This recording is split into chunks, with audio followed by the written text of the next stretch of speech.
Kemenangan Sakramen Maha Kudus atau Sejarah Nicolas Aubry. Bab 1. Pendahuluan.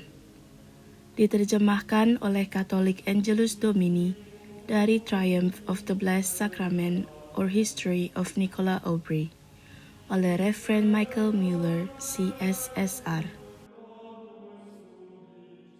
Pendahuluan. Saya tahu banyak orang yang menyebut diri mereka orang Kristen dan percaya pada penebusan, namun dengan tidak masuk akal menyangkal keberadaan setan. Mereka menegaskan dengan sangat bijaksana bahwa kata iblis, setan, hanyalah personifikasi semu dari semua pengaruh jahat yang menjadikan kita sasaran dalam kehidupan ini. Tetapi saya bertanya, apa yang lebih tidak masuk akal daripada menyangkal sesuatu yang dipercaya dan masih dipercaya oleh semua bangsa tanpa kecuali, yaitu pada keberadaan iblis?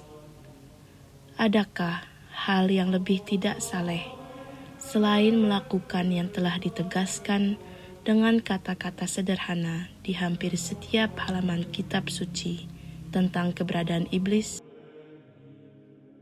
Kitab suci menjelaskan kepada kita bahwa setan dalam bentuk seekor ular menggoda Hawa agar memakan buah terlarang. Kitab suci menyatakan bahwa semua dewa bangsa-bangsa lain adalah setan, dan bahwa iblis adalah pangeran dunia ini, bahwa dia berjalan seperti singa yang mengaum mencari mangsa yang bisa ia terkam. Kitab suci juga meminta kita untuk melawan iblis, dan dia akan melarikan diri dari kita. Santo Paulus berbicara tentang pangeran dunia itu dan kekuatan di udara yang mengepung kita. Dan untuk melawannya, kita harus mengenakan seluruh perlengkapan senjata Allah dan melakukan pertempuran dengan gagah berani. Selain itu, kitab suci juga berbicara tentang orang-orang yang kesurupan atau orang-orang yang kerasukan setan. Dan di antara karya-karya menakjubkan, pengusiran setan atau mengusir setan adalah karya yang berasal dari Yesus Kristus. Orang Katolik tidak boleh meragukan tentang keberadaan setan. Gereja Katolik dengan jelas dan tegas mengakui keberadaan setan, seperti yang terangkum dalam doa-doa dan upacara-upacara pembaptisan, dan juga makna sakramen itu sendiri. Dan tidak hanya keberadaannya, namun kuasanya atas manusia dan bahkan benda-benda. Gereja Katolik juga memiliki eksorsis atau pengusir setan, dengan cara dan doa-doa yang tepat untuk mengusir roh-roh jahat. Selain itu, setiap orang Kristen tahu bahwa Putra Allah menjadi manusia dan wafat di kayu salib dengan tujuan untuk menghancurkan pekerjaan iblis dan membebaskan umat manusia dari kuasanya. Dengan menegaskan bahwa tidak adanya iblis, sama dengan menyatakan bahwa Yesus Kristus menderita sedemikian beratnya tanpa alasan, bahwa misinya tidak memiliki tujuan, dan hal itu menyangkal karya penebusan. Adakah sesuatu yang lebih menghujat daripada pernyataan semacam ini? Dan adakah yang bisa lebih bertentangan dengan akal sehat daripada menyangkal keberadaan iblis? Mereka yang menyangkal keberadaan iblis juga akan menyangkal kejahatan yang tentu tidak masuk akal. Atau mereka harus mengakui keberadaan kejahatan yang sebelumnya tidak pernah ada, yang jelas-jelas merupakan suatu penghujatan. Tidak, teman-temanku, Allah sendiri yang ada dari segala kekekalan. Dengan sabdanya, Ia telah menciptakan surga dan bumi, dan semua yang terlihat dan tak terlihat. Allah dalam kebijaksanaannya yang tak terbatas menciptakan makhluk yang dianugerahi kecerdasan dan kehendak bebas, yang dapat bertindak salah dan juga benar. Semua karya Allah yang berasal dari tangannya adalah baik, sangat baik. Maka, dengan menyalahgunakan kecerdasan dan kehendak bebas dan menolak untuk mematuhi hukum-hukum Allah yang adil, membuat makhluk-makhluknya menjadi jahat, dan kejahatan itu disebarkan ke dunia. Setan dan pasukannya diciptakan oleh Tuhan sebagai malaikat terang dan indah. Tetapi atas kehendak bebas mereka sendiri, mereka memberontak melawan Tuhan. Aku akan menjadi seperti yang Maha Tinggi. Yesaya bab 14 ayat 12. Mereka menolak untuk menyembah putra Allah yang menjelma, dan akibatnya mereka diusir dari surga. Saat mereka melakukan dosa kesombongan dan ketidaktaatan, seketika mereka berubah menjadi iblis-iblis yang mengerikan. Mereka disebut pangeran-pangeran kegelapan, udara, dan dunia. Mereka berbeda dalam tingkatan. Mereka membentuk semacam hierarki, dan beberapa dari mereka lebih buruk daripada yang lain. Pangeran-pangeran mereka terkadang disebut Lucifer, terkadang Belial, yaitu Kebel, juga setan, yaitu musuh, atau Beelzebub, dewa utama Acaronites. Kemarahan, kebencian, dan kedengkian para iblis terhadap manusia dan permusuhan mereka terhadap segala yang baik adalah perbuatan buruk.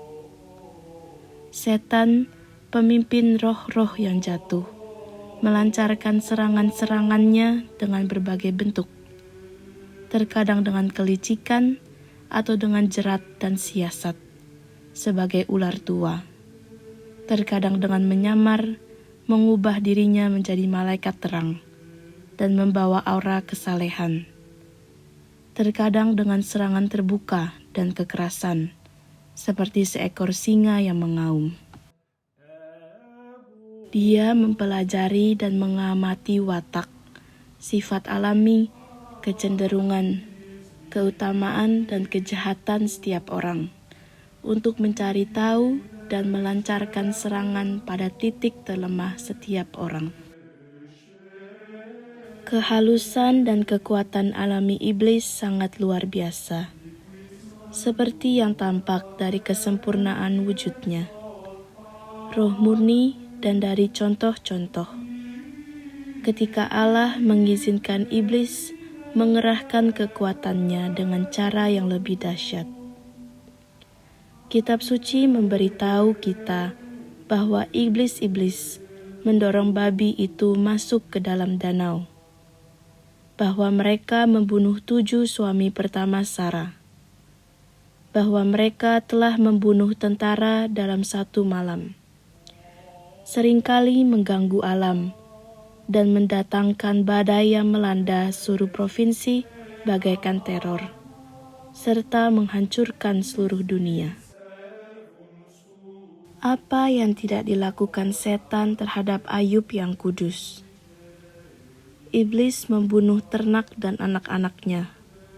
Dia menutupi Ayub dengan borok dari kepala sampai kaki. Dan di zaman kita sekarang, apa yang tidak dia lakukan kepada penyembuh kudus dari Ars Perancis selama 30 tahun. Tidak hanya itu, dengan bukti-bukti yang jelas, nyatalah bahwa setan dapat dengan izin ilahi memasuki tubuh kita, memaksa manusia untuk menyingkir dan mempergunakan organ-organ kita dan melakukan apa yang dia suka. Namun dia tidak dapat membinasakan manusia atau mengambil dari jiwa kehendak bebasnya. selalu ada kekuatan untuk melawan, secara moral dan efektif, niat-niat jahat iblis. Kerasukan setan semacam ini cukup sering terjadi dalam waktu dan tempat yang berbeda. Hal ini ditegaskan oleh kesaksian dan pengalaman selama berabad-abad dan dari seluruh bangsa, bahkan sampai ke daerah-daerah Hindia yang paling terpencil. Fakta-fakta itu terdapat dalam Perjanjian Lama dan Perjanjian Baru. Akan tetapi, sehubungan dengan efek yang luar biasa dari sihir dan kerasukan setan, Gereja Katolik menyatakan dalam ritusnya bahwa hal seperti itu tidak boleh dengan mudah disimpulkan. Tahayul, kepercayaan, dan penipuan harus diwaspadai, dan bahwa gangguan alami seperti suatu jenis kegilaan tertentu, kelumpuhan hebat, epilepsi, atau sejenisnya tidak boleh ditafsirkan sebagai efek dari sihir atau kerasukan yang tidak didasarkan pada persetujuan dan tanda-tanda yang tidak masuk akal, atau prasangka dan gagasan buruk tentang bagaimana hal-hal seperti itu dilakukan, tetapi harus didasarkan dengan jelas oleh keadaan. Kriteria serangan iblis atau kerasukan sebagaimana ditetapkan oleh Gereja Katolik sebagai pedoman para eksorsis atau pengusir setan adalah sebagai berikut. 1. Memahami bahasa yang tidak diketahui. 2. Mampu berbicara dalam bahasa asing atau bahasa yang tidak diketahui. 3. Mengetahui hal-hal yang terjadi di tempat-tempat yang jauh. 4. Memperlihatkan kekuatan fisik yang luar biasa. 5. Tubuh melayang di udara dalam waktu yang cukup lama.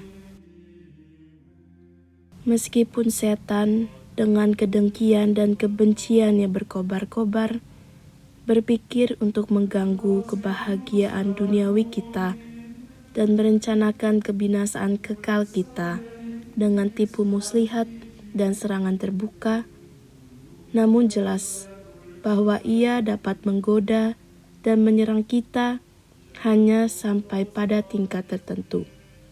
Kebohongan hanya dapat terjadi di sepanjang rantainya, yaitu sejauh Allah mengizinkannya. Hal ini terlihat jelas dari kisah Ayub.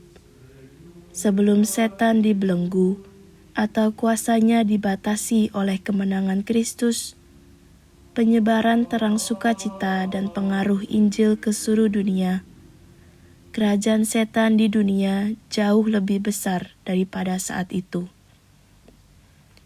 Namun, tidak diragukan lagi bahwa di zaman kita ini, kuasa dan pengaruh setan atau sejumlah besar manusia itu besar, bahkan sangat besar, dan akan meningkat ketika manusia mendekati kekafiran dan kemurtatan dan meninggalkan agama yang benar.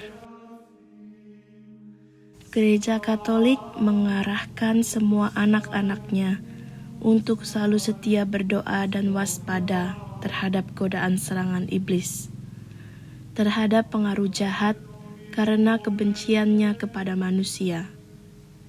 Gereja Katolik telah menetapkan dan selalu mempraktikkan pengusiran setan dan pemberkatan. Gereja mengajarkan bahwa manusia diciptakan untuk memenuhi tempat-tempat malaikat durhaka Lucifer dengan para pengikutnya, yang diizinkan Allah untuk menyebarkan jerat-jeratnya dan mengerahkan upaya kejahatannya terhadap kita, agar di dalam pencobaan-pencobaan ini kita boleh membuktikan kesetiaan kita dan boleh memperoleh dengan kemenangan sukacita yang baginya kita diciptakan. Fakta-fakta berikut begitu luar biasa, sehingga banyak orang yang mungkin akan meragukan keakuratannya.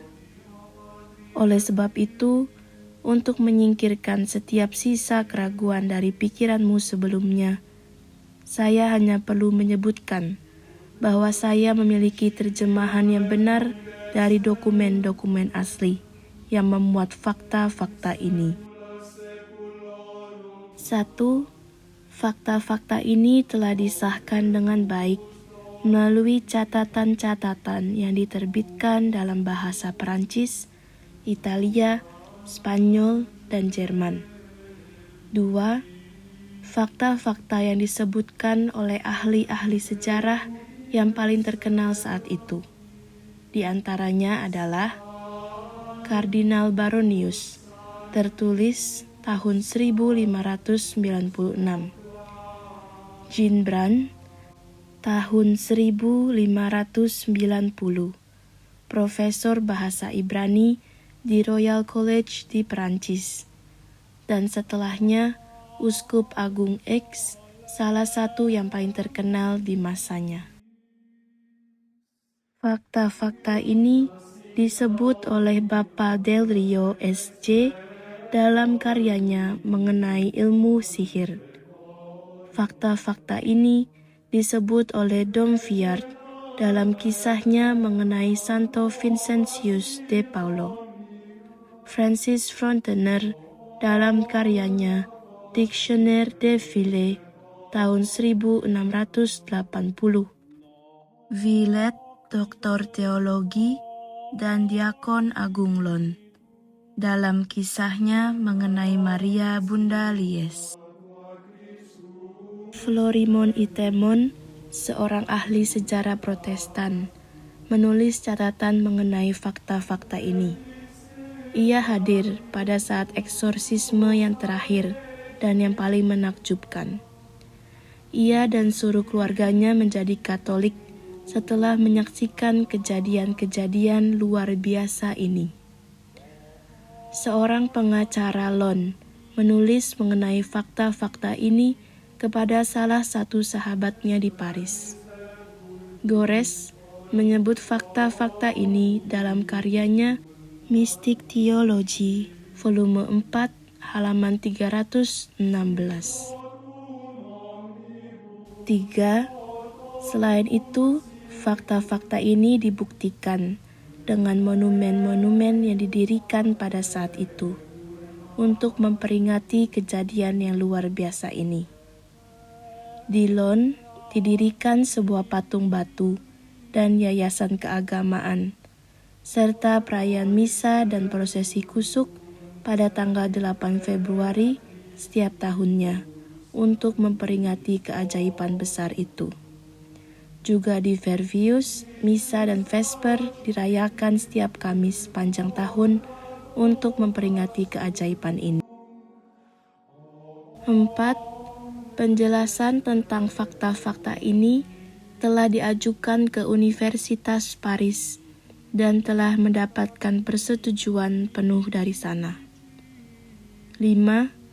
Sejarah fakta-fakta ini telah disetujui oleh uskup dan klerus keuskupan di mana fakta-fakta itu terjadi. 6.